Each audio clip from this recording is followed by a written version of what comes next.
Igreja de Jesus Cristo dos Santos dos Últimos Dias apresenta A Igreja no Mundo, outubro de 2017. A seguir, na cidade que conhece os holofotes da admiração de todo mundo, a Igreja dedica um novo templo, o primeiro na incrível história deste país. Além disso, seu ministério solidário os leva aonde crescem as necessidades, e assim, lições foram aprendidas e depois apresentadas às Nações Unidas. As histórias lidas e contadas há gerações nas páginas do livro de Mórmon ganham cores vibrantes. Vamos ao set que nos leva de volta aos dias dos profetas antigos. Veremos em primeira mão a ampliação do centro de treinamento missionário em Provo, Utah, num vislumbre do que acontece antes que elders e sisters saiam para servir. Mas antes, a Igreja e seus membros respondem de diversas formas a uma série de desastres nacionais e urgentes. Começamos com as chuvas implacáveis e suas vastas inundações a uma das maiores cidades dos Estados Unidos. Por causa de seus rios, Houston é conhecida como a cidade dos córregos. Contudo, os moradores jamais imaginariam os 102 trilhões de litros de água que o furacão Harvey desencadearia no fim de agosto no Texas e Louisiana. A destruição começou no sul do Texas com ventos de 210 km por hora, e uma precipitação recorde para os Estados Unidos dominou a região metropolitana de Houston, com inéditos 132 centímetros de chuva. Mas o espírito do Texas entrou em ação e os membros locais foram os primeiros a chegar.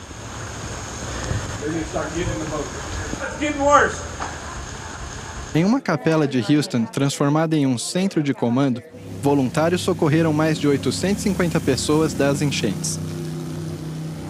Antecipando-se à tempestade, a igreja enviou suprimentos. Os caminhões carregados de água, comida, roupas, kits de higiene e limpeza e outros suprimentos continuavam chegando. Assim que a água começou a baixar, um exército de voluntários do Mãos que Ajudam chegou aos milhares do Texas e dos estados próximos percorrendo a região, para ajudar seus vizinhos em dificuldades, um a um. O que faríamos em vários dias, vocês fizeram em algumas horas, e isso nos ajudou muito. A liderança da sede da igreja em Salt Lake City, inclusive Dieter F. Uchtdorf, da primeira presidência, visitou e ofereceu conforto, apoio e esperança. Que bom ver você, que o Senhor abençoe. A inundação no templo de Houston, Texas, o centro da fé mórmon, apenas reforçou a determinação deles de seguir o exemplo de serviço do Salvador, ensinado no templo. Precisamos garantir que os membros saibam que o templo está aqui e está aqui para ficar e que tudo vai ficar bem outra vez. Por meio de várias parcerias com organizações e outras religiões, o alcance dos esforços de socorro se mostrou tão amplo quanto a própria inundação. Realmente acredito que a Igreja Sud tem o povo mais bem preparado do país. Vocês estão alimentando o corpo e a alma e estão demonstrando cuidado e compaixão a seus conterrâneos. Bem no coração do Texas, o atendimento à emergência e a recuperação são apenas um começo. A recuperação total levará anos e os esforços da igreja, como diriam os texanos, estão aqui para ficar. Logo após o Harvey, veio o furacão Irma, onde o caminho da destruição intensa se estendeu até o Caribe por toda a Flórida. É fácil ficar desanimado, mas vocês não ficarão. Eu acabei de olhar para vocês ao apertar sua mão. Henry B. Eyring, da primeira presidência, e outros líderes visitaram Porto Rico, St. Thomas e Flórida para apoiar e demonstrar amor. Vocês sentirão que o Salvador os ama e as coisas darão certo, eu prometo a você. Centenas de vidas foram perdidas em deslizamentos de terra em agosto, quando chuvas torrenciais na costa da África caíram sobre Freetown, Serra Leoa.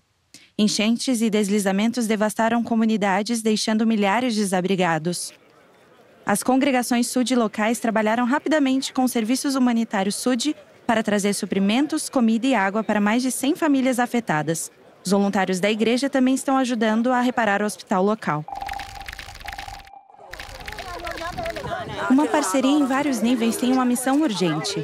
reunir um corpo internacional de grupos de ajuda humanitária para salvar vidas e aliviar o sofrimento de 20 milhões de pessoas na África e no Oriente Médio. O Programa Mundial de Alimentos e várias organizações não governamentais e religiosas estão distribuindo assistência vital a essas nações. Trabalhadores humanitários estão no local fornecendo alimento, água potável e remédios vitais, onde a necessidade é enorme para mais de 750 mil pessoas. Estima-se que cerca de 600 mil crianças morrerão nos próximos meses se não receberem esse tratamento e cuidado. É incrível ver pessoas recebendo comida em condições difíceis. Mas esta é uma área estável por agora. Você nunca sabe o que vai acontecer amanhã, mas cada dia que estamos aqui é um dia que evitamos a fome. Os Serviços Humanitários Sud, braço humanitário da Igreja de Jesus Cristo dos Santos dos Últimos Dias, é um dos parceiros aliviando esse sofrimento pandêmico. Por meio de doações dos membros, os Serviços Humanitários Sud proveram neste ano mais de 10 milhões de dólares para organizações que prestam assistência àqueles à beira da morte por falta de alimento. Em um mundo cheio de crises, sejam causadas pelo homem ou pela natureza, a ONU serve como um lugar de encontro global, que busca paz e segurança para todos. Com 12 dias na presidência de uma das maiores organizações de mulheres do mundo, a presidente-geral da Sociedade de Socorro, Irmã Jean Bibinga, ao lado de sua primeira conselheira, Irmã Sharon Eubank, falou na ONU e ofereceu esperança para um mundo melhor. Estamos unidos com outras religiões em nosso compromisso com uma causa maior que transcende nossos interesses pessoais e nos motiva a doar o que temos, nosso tempo e nossas energias em favor de nossos semelhantes. Diante de uma sala lotada, a Irmã Bingham contou a história do trabalho humanitário na igreja, da colaboração com centenas de parceiros e do convite para ir além. Espero que todos trabalhemos juntos, por meios pequenos e simples, para realizar coisas extraordinárias. Após suas palavras, ela participou de um painel de discussão ao lado de outras religiões e parceiros governamentais. Isso é por amor. E esta é uma parceria. Então esperamos que este não seja um relacionamento de transferência, mas de transformação que nos torne mais fortes. Quero fazer um agradecimento aos membros da igreja. Eles vieram a uma reunião com as agências de reassentamento e falaram sobre tudo o que tinham a oferecer. E foi incrível. Era inacreditável. E oferecido gratuitamente. Então, obrigada. Há certamente mais oportunidades de participar em projetos mundiais com todos esses parceiros. Há tanto que precisa ser feito e não podemos fazê-lo sozinhos. A apresentação da Irmã Bingham na ONU ocorreu 6 semanas depois de ir a uma missão humanitária em Uganda, com a Irmã Eubank, que também é diretora dos Serviços Humanitários Sud. O que mais me impactou foi conhecer tantas dessas crianças. Suas carinhas felizes. Elas estão tão felizes em receber comida e abrigo e em estar com suas mães. O convite veio da Unicef Estados Unidos, parceira antiga dos Serviços Humanitários Sud, para visitar Bidi-Bidi, um dos maiores campos de refugiados do mundo, com mais de 250 mil pessoas. A Unicef ajudou a salvar mais vidas infantis do que qualquer outra organização humanitária. Viemos assim mesmo, sem nada. Deixamos nossas coisas, porque quando se está caminhando, não se pode carregar nada. Susan Ombam enfrentou a longa e difícil jornada em busca de segurança com 5 crianças órfãs. Infelizmente, sua história não é rara. Quando as pessoas fogem de um conflito, elas estão na pior situação de sua vida. Crianças que passaram por conflitos, fome, circunstâncias tão difíceis, precisam de um lugar seguro, precisam de descanso psicológico e de um lugar para crescer e aprender. Os ônibus pararam no centro de recepção e uma mãe foi a primeira a descer do ônibus, carregando um bebê e 3 crianças agarradas à sua saia. Dava para ver que, ao ir em direção à barraca de registro, havia apenas alívio exalando dela. Não vou me esquecer disso. Quando Florence William e seus 6 filhos viajavam para o campo, rebeldes os ameaçaram com armas e roubaram os poucos objetos de valor que tinham. O que me faz feliz é porque aqui não há armas pesadas, não há combates, não há assassinatos. Saúde, nutrição, educação, água, saneamento e higiene são questões primárias para a Unicef e para os serviços humanitários SUD. Sabe, como discípulos de Cristo, nosso coração deve ajudar a todos. Essa parceria realmente ajuda as famílias, ajuda essas mães a cuidarem de seus filhos e a manter as famílias juntas.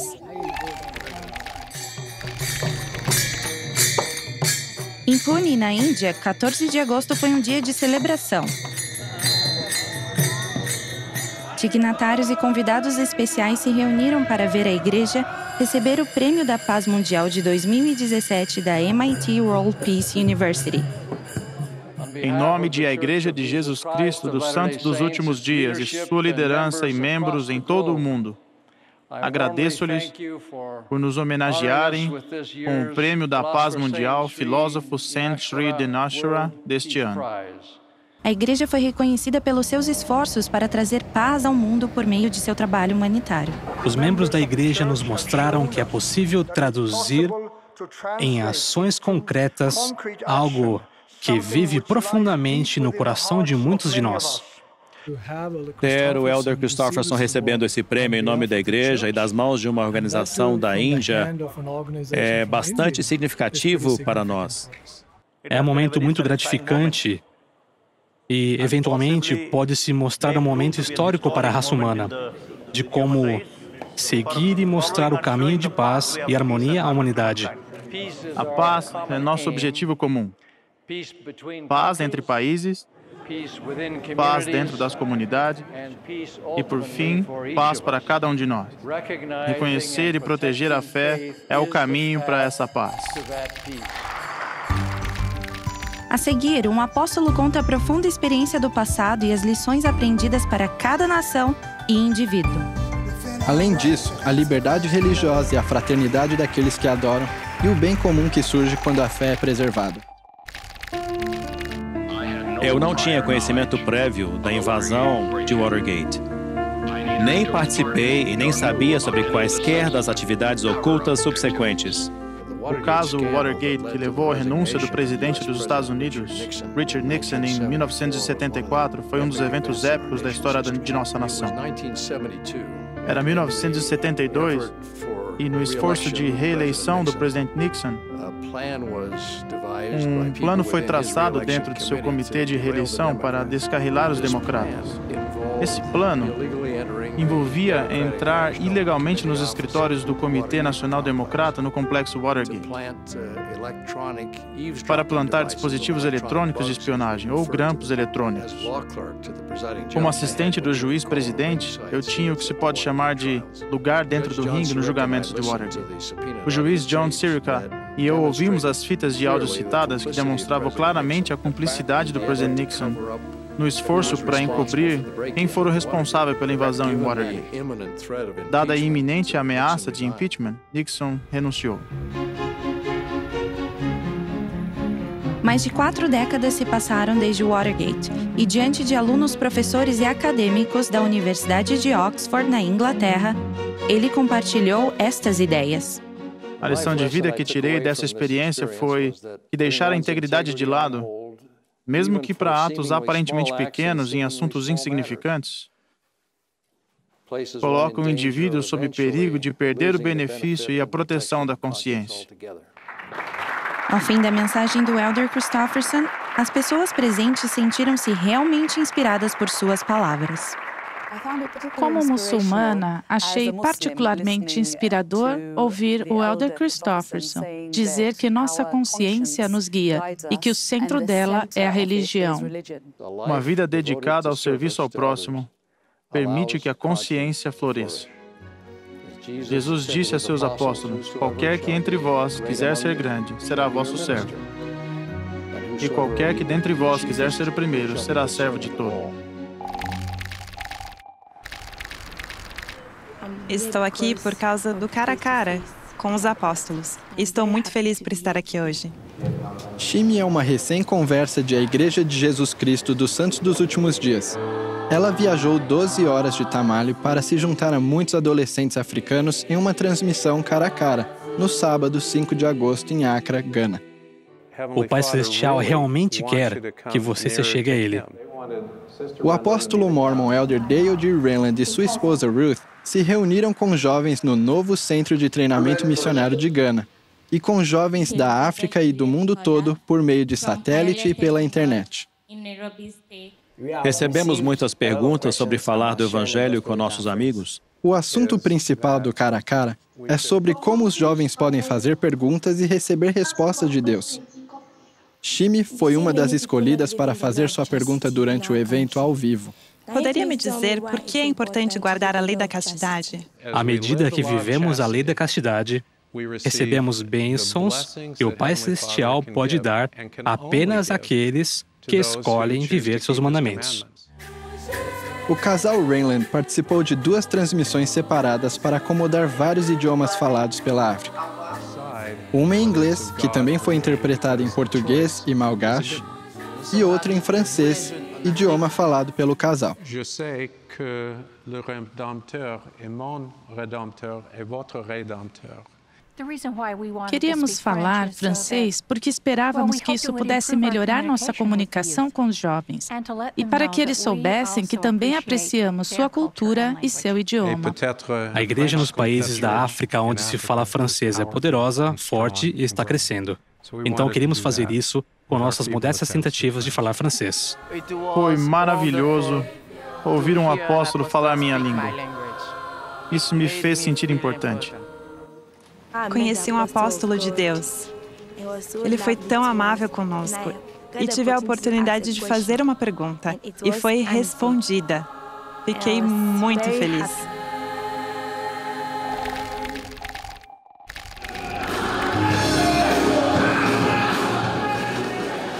Foi um grupo espirituoso que se reuniu por vários dias em Princeton, Nova Jersey. A liberdade religiosa era o foco de discussão e o motivo de celebração. Representando a igreja na reunião de líderes das igrejas de comunidades negras, estava o apóstolo Quentin L. Cook, que abriu o seminário. Joseph Smith ligou a importância da liberdade religiosa ao valor de cada alma humana. A primeira lei de tudo, o que é sagrado, ele ensinou, era o direito inalienável do homem de pensar como quiser e adorar como quiser. Em uma reunião no Seminário Teológico de Princeton, o bispo Charles E. Blake, da Igreja de Deus em Cristo, falou sobre a causa aos seguidores. Nós, fiéis ao cristianismo bíblico, devemos nos organizar para defender a liberdade religiosa e nosso direito de atender ao chamado de Cristo em todas as áreas de nossa vida. A conferência foi organizada pela doutora Jacqueline Rivers e seu marido, o reverendo Eugene Rivers, fundadores do Instituto Seymour, uma organização dedicada à proteção da fé, família e liberdade religiosa. Todas as organizações seculares que acreditaram na ficção de que Deus está morto, agora descobriram que Deus está bem vivo. Em suas palavras, o Elder Cook falou sobre a perspectiva dos membros da igreja. Mesmo em questões complexas e emocionais, acreditamos que o diálogo produtivo é possível se todos os envolvidos reconhecerem que a liberdade do outro merece ser protegida. Ao longo da conferência, os líderes aprofundaram sua determinação de unir-se e proteger a liberdade religiosa. Você estava em uma discussão do mais alto nível com algumas das pessoas mais inteligentes do país. Você despertou a curiosidade e o interesse deles, e estamos ansiosos em ter mais discussões. A seguir, o Centro de Treinamento Missionário, que preparou centenas de milhares para servir, é ampliado para uma nova geração, enquanto outro na África abre suas portas. Vamos levá-lo até lá.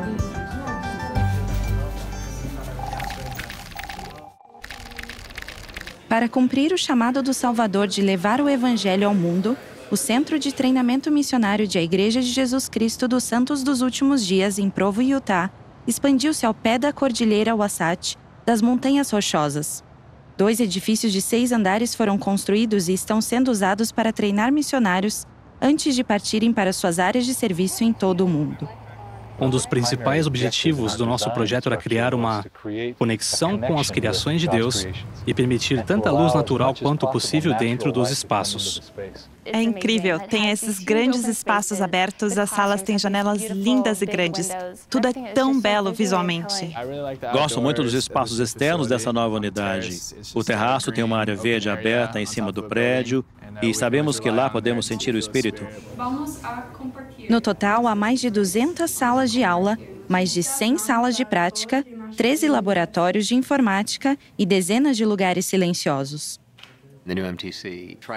O novo CTM procura as melhores soluções de aprendizagem e cria um ambiente que permite que os missionários compreendam plenamente seu propósito missionário. E eles percebem que esse tempo no CTM é uma oportunidade única para fortalecerem seus testemunhos e prepararem-se para ir ao mundo e convidar as pessoas a chegarem-se a Cristo. Desde sua abertura em 1976, o CTM de Provo já treinou mais de 600 mil missionários de quase todos os países. E atualmente treina missionários para 421 missões da igreja em 55 idiomas. Tem capacidade para treinar cerca de 3.700 missionários por vez, e é um dos 15 CTMs ao redor do mundo que preparam a crescente força missionária global. Os missionários que vieram aqui dedicaram 18 meses ou 2 anos para servir ao Senhor e servir ao próximo. Esse tipo de serviço não é normal para o mundo, mas é realmente um milagre que acontece aqui. Olá, eu sou o Elder Anand, de Gana. Eu sou do Quênia. Eu sou de Serra Leoa. Eu sou da Nigéria. Eu sou da Libéria. Esses missionários que representam a Igreja de Jesus Cristo dos Santos dos Últimos Dias serão um dos primeiros grupos a aprender e preparar-se no novo Centro de Treinamento Missionário de Gana, em Accra. O fato de os missionários virem para Gana de todas as partes do mundo será ótimo para eles e para os ganeses, e Gana vai continuar no coração dos missionários. O recém-concluído CTM abriu suas portas ao público em 7 de agosto, para uma semana de visitação antes que os missionários chegassem. Vários líderes de comunidades aceitaram o convite para visitar o edifício de última geração. Sabe, fui a todas as salas e vi tudo por aqui. E é lindo. A arquitetura, o paisagismo, a organização, tudo é feito de maneira ordenada.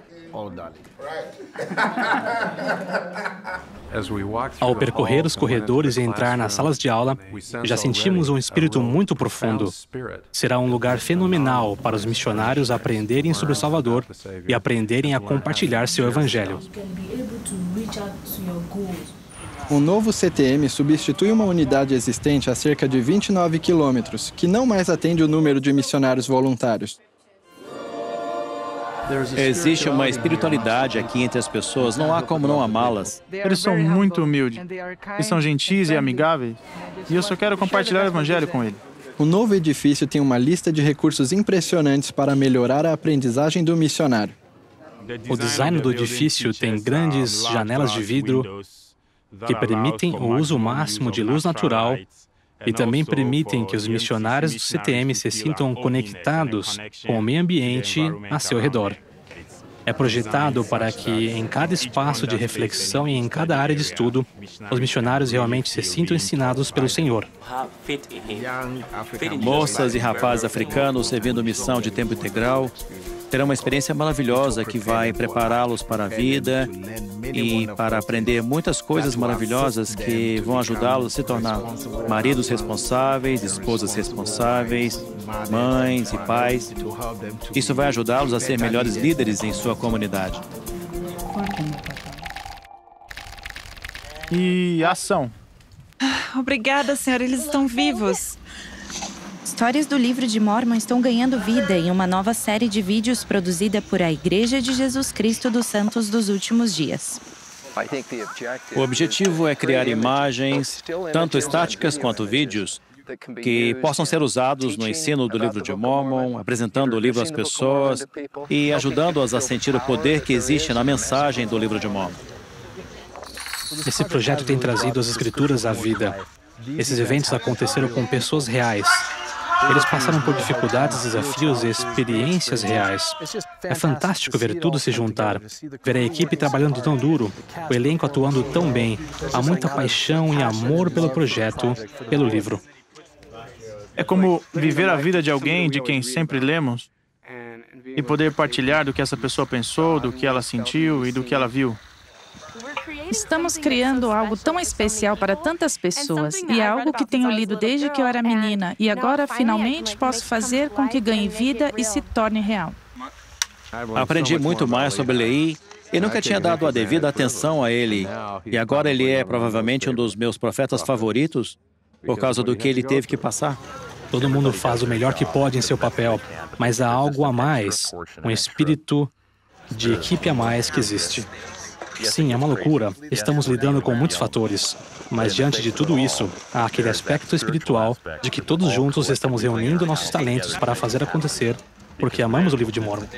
Os primeiros vídeos do livro de Mórmon estão programados para serem lançados em setembro de 2018. A seguir, a liberdade religiosa eleva o diálogo cívico de formas novas e significativas para a igreja em Portugal. Ainda, legisladores da Califórnia encontram tesouros em suas genealogias.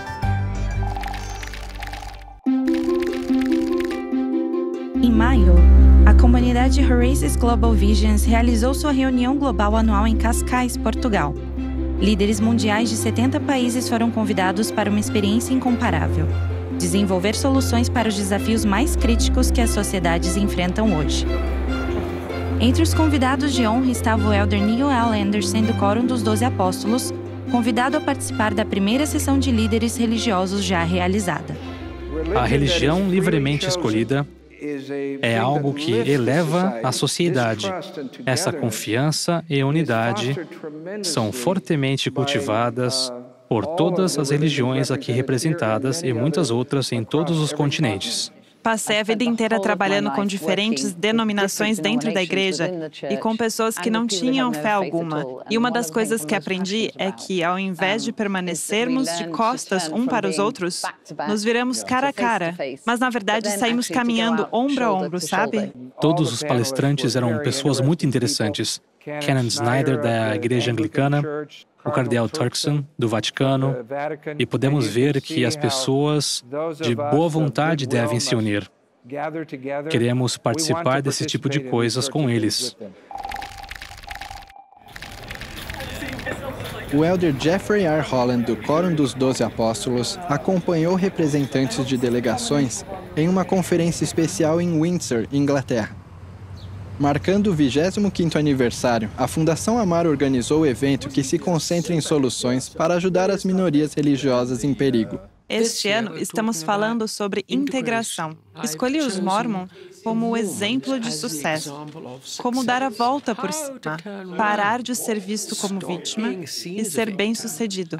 É isso que pedi ao elder Holland, que viesse e nos contasse tudo sobre isso. Ser um pioneiro certamente não é fácil. É preciso uma força interior que muitos desejam, mas poucos alcançam. Para os santos dos últimos dias, essa força interior advém da convicção profunda em seu coração de que aquilo que acreditam é verdadeiro. As pessoas podem viver sem muitas coisas. Às vezes podem viver sem muita comida, mas não vivem sem esperança. Eles precisam saber que a situação vai melhorar e que as pessoas se preocupam. Os últimos 3 dias me deram a esperança de voltar ao Iraque, estar com as pessoas da minha comunidade, ir até cada pessoa nos campos para dizer a elas que há pessoas em todo o mundo cuidando dela. No Capitólio da Califórnia, legisladores concluíram uma semana de celebração com uma resolução em homenagem ao Juneteenth, marco da emancipação nos Estados Unidos. O Juneteenth é uma oportunidade para refletirmos sobre a jornada rumo à liberdade para os afro-americanos, que começou com o fim da escravidão. Como parte da celebração, membros da Convenção de Legisladores Negros da Califórnia receberam ajuda com suas árvores genealógicas acessando uma base de nomes agora online, graças ao projeto do Freedmen's Bureau, patrocinado pelo Family Search Internacional, uma organização de A Igreja de Jesus Cristo dos Santos dos Últimos Dias. Agora, com a ajuda de inúmeros voluntários da Califórnia e outros pelo mundo, podemos descobrir nesses registros 1.781.463 negros libertados. Além dos membros da Convenção de Legisladores Negros, outro grupo distinto foi apresentado aos registros do Freedmen's Bureau. Bem-vindos, juízes afro-americanos do estado da Califórnia. O meritíssimo juiz Kelvin Filer foi um dos 40 juízes auxiliados por consultores de história da família. ele descobriu uma tataravó da qual não tinha conhecimento. Foi uma loucura. Eu não sabia o que esperar. Foi ótimo, estou animado e quero compartilhar isso com minha família. E posso fazer isso por causa da informação que vocês forneceram.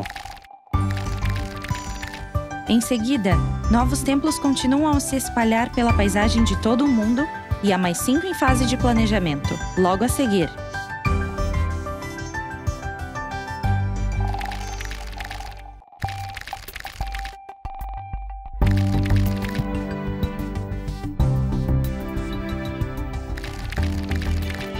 Há uma série de novos templos anunciados em todo o mundo. Mas primeiro, o levaremos pelo Atlântico para a Europa Ocidental, para uma das construções mais aguardadas dos últimos tempos. Um dos destinos internacionais mais procurados do mundo e uma peça central da Europa Ocidental em cultura, religião, educação e comércio, tem o bem merecido apelido de Cidade Luz. Somando a essa luz, após quase 6 anos, a construção do Templo de Paris, França, de a Igreja de Jesus Cristo dos Santos dos Últimos Dias, está concluída. É o primeiro templo Sud construído na nação da França. É uma resposta a orações, a milhares de orações. Os membros da igreja na França esperam a construção de um templo há anos.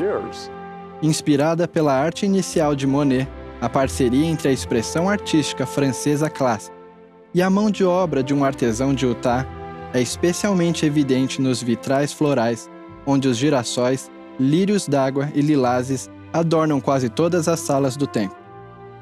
É muito difícil descrever. A arte, os sentimentos, os espaços deste edifício vão além, pelo que me lembro de qualquer templo em que já estive. Eu não sei porquê. Há algo sobre a sensação, o design e, claro, o Salvador, o Cristo, que lhe confere um sentimento especial e não consigo descrever. Exceto que foi difícil para eu controlar minhas emoções ao andar por ele. O Templo de Paris, França, foi dedicado por Henry B. Eyring da primeira presidência no domingo, 21 de maio.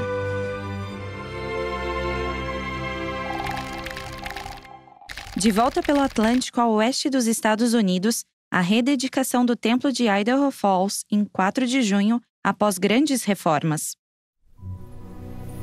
Das águas apressadas do rio Snake, um pilar brilhante define o horizonte de Idaho Falls. A abertura de terra do 8º Templo de a Igreja de Jesus Cristo dos Santos dos Últimos Dias ocorreu em 1939, no início da Segunda Guerra Mundial. 10 meses depois, 15 mil pessoas participaram da aguardada cerimônia da Pedra Angular.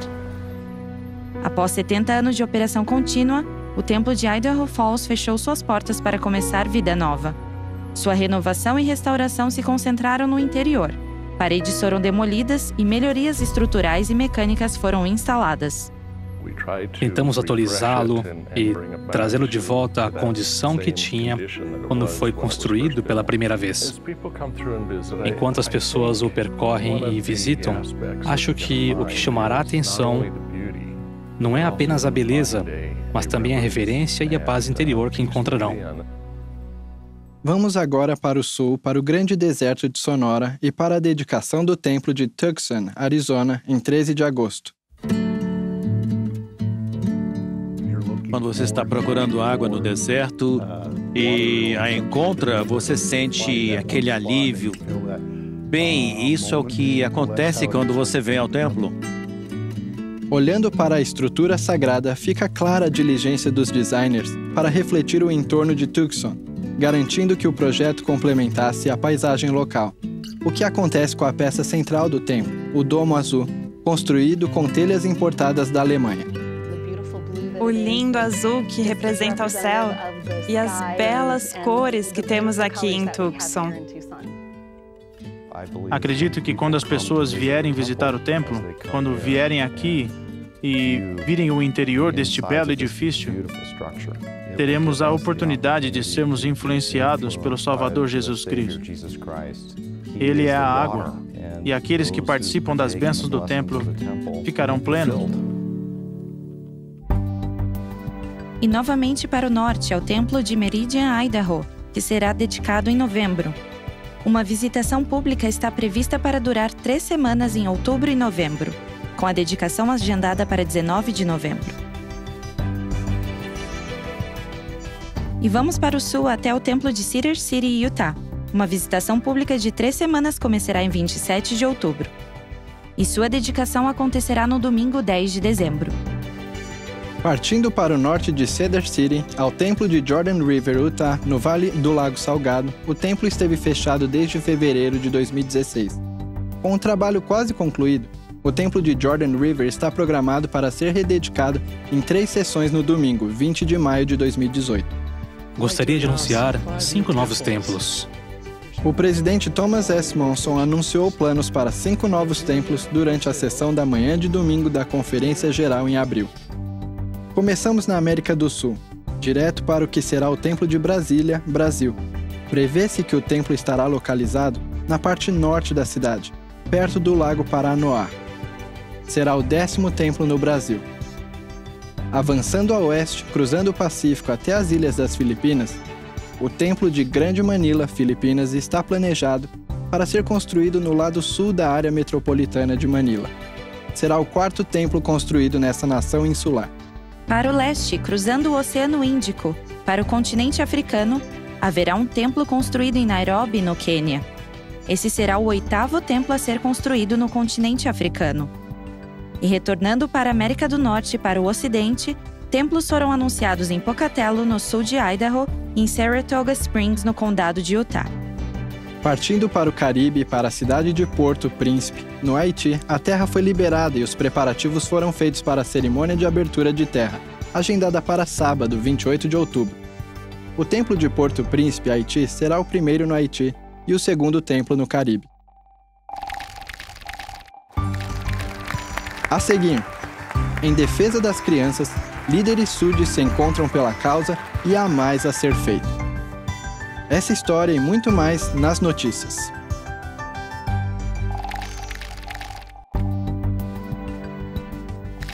Thomas S. Monson, presidente da Igreja de Jesus Cristo dos Santos dos Últimos Dias, comemorou seu 90º aniversário no dia 21 de agosto, cercado por sua família, netos e bisnetos. Chamado aos 12 em 1963, o presidente Monson é uma das autoridades gerais mais antigas da história da Igreja.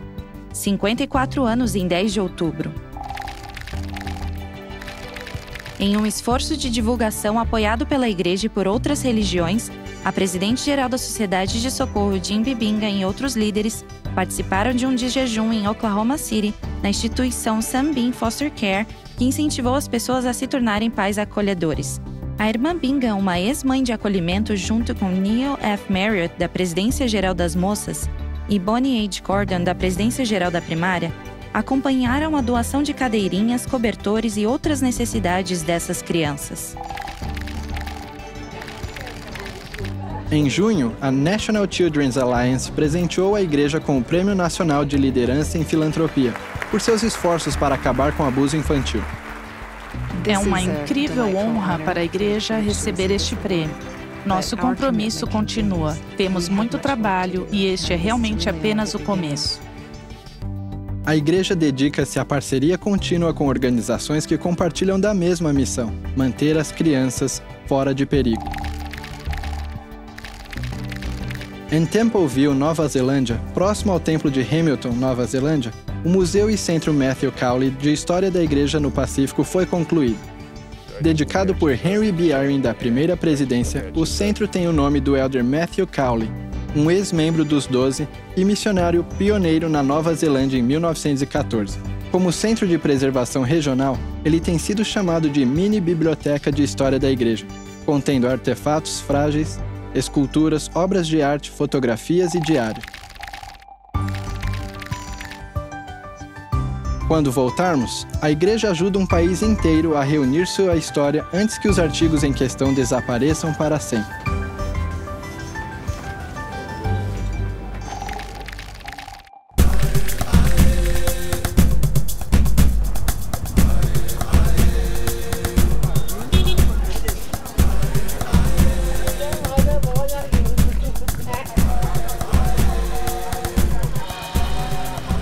Estamos aqui em Serra Leoa, nos departamentos de nascimento e morte, pois estamos ajudando a preservar os registros que eles guardam. Os livros de registro, como você vê, são apenas papéis, tudo destruído devido ao manuseio frequente. Os registros não estão em local com ar-condicionado. Existe muita possibilidade de a informação de alguém se perder ou ser destruída com o tempo. Portanto, estamos realizando muitos esforços para garantir que essas informações sejam registradas de forma digital. Foi devastador ver esses registros pela primeira vez. Sabe, meu coração ficou partido. Se não fizermos isso agora, em 10 anos, provavelmente não vamos encontrar todas as informações disponíveis. Se esses registros se perderem, a memória de nossos antepassados se perderá para sempre. Começarei agradecendo a Deus por nos dar a ideia e o conhecimento para abordar o Family Search. O chefe desse lugar, do governo de Serra Leoa, enviou uma correspondência oficial ao presidente da Igreja de Jesus Cristo dos Santos dos Últimos Dias, o presidente Thomas S. Monson, perguntando se a organização da igreja responsável pela preservação de registros poderia vir ao país para ajudá-los a preservar todos os registros vulneráveis que eles mantêm. Então é assim que estamos fazendo isso. Estamos ajudando a preservar os registros, fornecendo as ferramentas necessárias e a tecnologia e a experiência. Há mais de 4 bilhões de registros que temos de preservação, entre 40 e 50 mil imagens por semana. Então, o projeto durará pelo menos 3 anos. E então, após esse processo de indexação, os registros vão estar disponíveis online para que as pessoas, indivíduos e famílias possam acessar essas informações.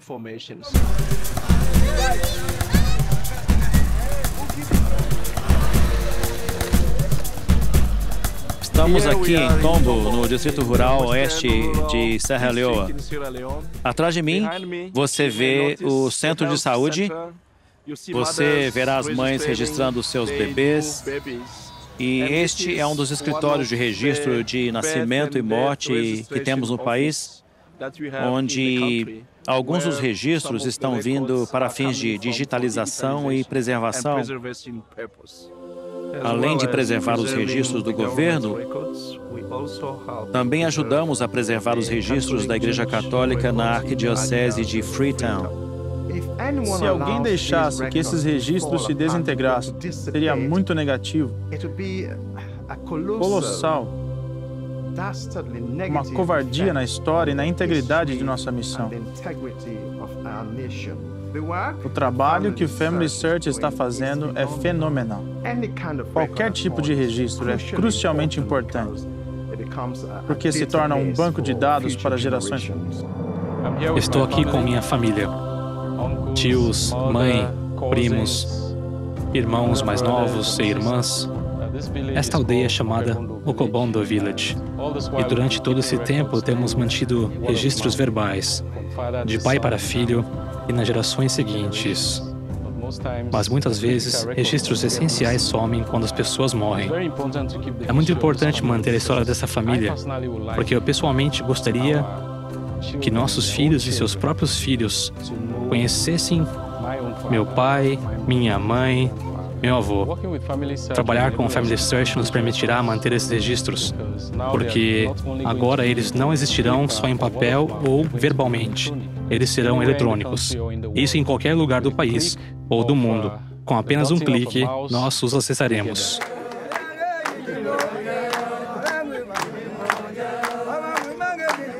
Temos um projeto que estamos tentando garantir que capturemos e conservemos os registros que existem. É um empreendimento notável e muito necessário.